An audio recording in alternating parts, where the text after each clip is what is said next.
Do you see if Ranil Wickremesinghe fails to step down from the leadership between then and now, or if there aren't any changes in the United National Party, like concrete changes in the United National Party between then and the Western, Southern and over elections, do you see an erosion of the UNP's voter base even in its traditional strongholds like Colombo? Nadeem, look what happened to the UNP in Norelia, in the Kandy district and in the Kurunegala district. These are UNP strongholds. Look what happened to the UNP in the Colombo district. Was it ever imaginable that in the Colombo district, and I don't mean the Colombo municipality which is run by the UNP, but in the district of Colombo, Mr. Vimal Veeravansa would score higher than the United National Party's leader. I mean, the UNP lost the Colombo district, and it did so some time back. Now it's lost the Kandy district, it's lost the Kurunegala district, it's lost the Nuwara district. These are UNP strongholds. These were UNP strongholds. So what is happening is that the party is disintegrating in more than one way. You have an exodus of voters. You have new, young and floating voters who should come over to the opposition who are not, which is why the government's vote has gone up in the NWP from 600,000 plus to 700,000. So it's clear where they're going. You have MPs leaving the party, so you have 65 MPs from the UNP in government and only 43 in opposition, 1.5 times in government. You have young activist organizers sacked from the party like Shiral and Maitri Gunaratne. So that's the party chasing them out. You have electorally very successful, popular young professionals like Dasari Jasekar leaving the party in disgust. And now you have fighting in the streets. I hate to think of what the Southern Province UNP has been reduced to today after that attack on the, which we all saw on primetime television. I don't know what has happened to the UNP in the South anymore after this this onslaught. So that's what is happening to the United National Party. It is in a process of irreversible decline so long as the present leader remains visible. The optics have to change. The UNP has to be seen to rebrand itself. But supposing there is a change in leadership between then and I believe the UPFA General Secretary Mr. Susil Premjanta recently said April 22, yeah. April 22nd as a prospective date for Southern and Western Province elections. But even if there is a change, let's say by February next year, if there is a change in UNP leadership, do you think whoever the new leader is will be able to take the party towards, maybe not towards victory, but at least strengthen the voter base from what it has fallen to now? At least the hemorrhage will stop. That's the first thing. You've got to stop the hemorrhage. And a new leader, provided Ranil isn't lurking anywhere he's refusing to step down as leader of the opposition. He's donated 1.5 times as many UNP MPs to the government, the most unsuccessful opposition leader Sri Lanka's parliament has ever had, and he refused to leave that, quite apart from not leaving the UNP leadership. But if he's out, then a new leader or a duo, Karu Sajid, whichever ratios were allocated, would be able to stop the hemorrhage and begin a slow recovery.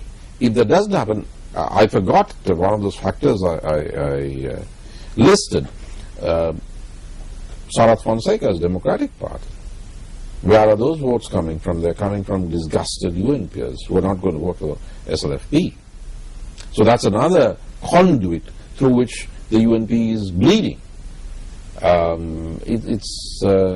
It's committing suicide by retaining this one person. Of course, there's a perverse logic to this, because one of the few strategic minds in the UNP, Mr. Mandala Samaravira, wrote an essay in the Sunday Times 2 weekends ago. Where he talks about repositioning the party. That's right, where he says, yes, he can, why I support Ranil, which I read with great interest.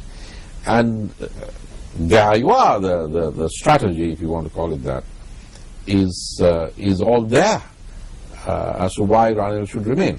According to Mr. Samaravira, by the way, if you read his article and you're Martian, you won't know that there was a war and Prabhakaran and the Tigers were killing people, because there's no mention of Prabhakaran, no mention of the Tigers, and no mention of Mahinda Rajapaksa being the president when we won the war, and therefore that is one of the main sources of his legitimacy and popularity. That's not there. There is a mention of Mr. Rajapaksa's moustache, though, but there is no mention of Mr. Prabhakaran or the war. Right, now that's what's not there. So it doesn't address the main issue. It doesn't address the main issue of nationalism as a legitimizing factor. All right. What is there is that Mr. Wickremesinghe is said to be the most powerful liberal democratic alternative to President Rajapaksa. Now, there's a problem there, because if he's a powerful alternative to anyone or anything, I'd hate to see what a weak alternative is like. But the fact is that he's not a liberal democratic alternative. Mr. Wickremesinghe ended a 50-year policy of the United National Party of non-affiliation with international ideological blocs, and made his party a member of, and he became a vice president, I believe, of the International Democratic Union, which is precisely the international formation of the conservatives and the right wing globally. It is co-chaired by the Republican Party of the United States and the Conservative Party of Britain. It is not a liberal democratic party or conglomeration. Mr. Wickremesinghe is not a liberal democrat. That's point one. But strategically far more important is Mr. Samaravira's contention that Mr. Wickremesinghe can appeal to the international community and is best positioned to win over the Tamil and Muslim votes. Now, this is a strange strategy, Nadeem. Firstly, the international community doesn't have voters in Sri Lanka's elections. And in the second place, the minorities would tend to vote for someone who can carry the Sinhalese with him or her, and therefore can cut a deal. MP Samaravira says that that Mr. Wickremesinghe can attract minority voters. If that is the case, then what happened to the UNP in the Northern Provincial Council? Ah, yes, that one.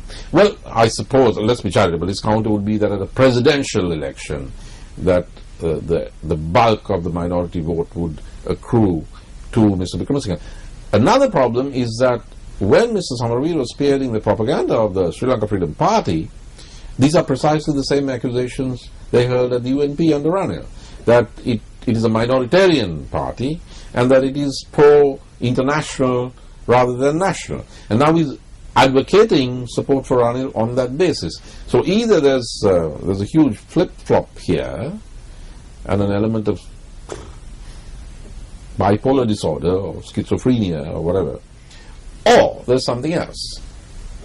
Because if one is and has always been a loyalist of the Bandaranaike family and is hoping for some sort of comeback, then consciously or subconsciously one really doesn't want the UNP to have a new leadership which brings it right up again.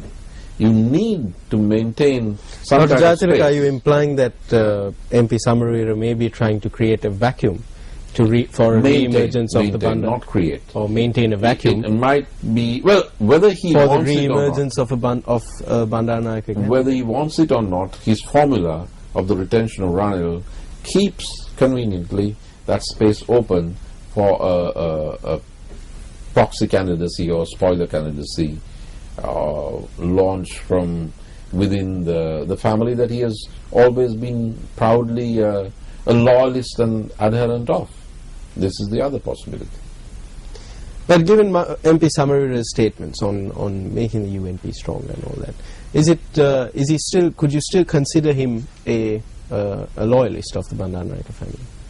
Is he still? Do you still see MP Mangala Samaraveera as a loyalist of the Bandaranaike? Well, nothing, I mean, to go beyond that or to locate that, my answer in a broader context, let's be very honest about what's going on in this country and what this country is like.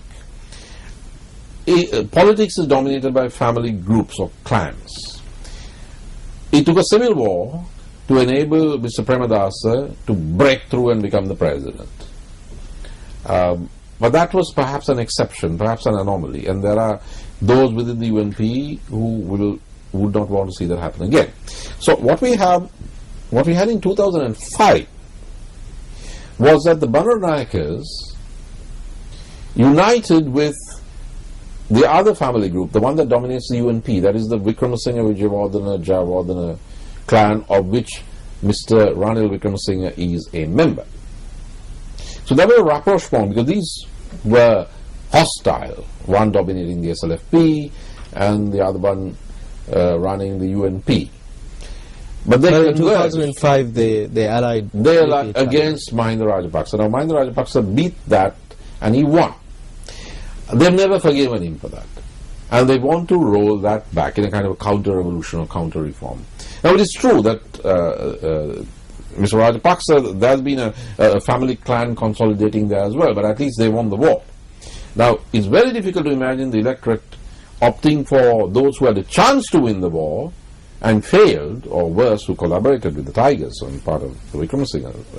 Wickramasinghe, that the country would turn to them against somebody who actually has a historic achievement of winning the war. It is not that the present dispensation cannot be defeated, but it would have to be defeated by an opposition that is new, that has a new face, that rebrands itself, that is capable of a healing touch, and offers a patriotism which is not less than that of the Rajapaksas, but perhaps smarter and more successful. Now you have an opposition, the UNP, that has no sense of the national realities, and a government that has little sense of the international realities, and that is the tragic catch-22 that the Sri Lankan citizenry is caught in. Well, Dr. Dayan Jayatilleka, thank you very much for joining us. Unfortunately, we are short of time, but certainly some things to get the grey matter swirling around a bit. Thank you very much for being on the program. Good. And thank you also to our viewers. It's been, as always, it's been an absolute pleasure having you with us. We hope that you also were somewhat enlightened by this discussion. We'll see you again in a fortnight.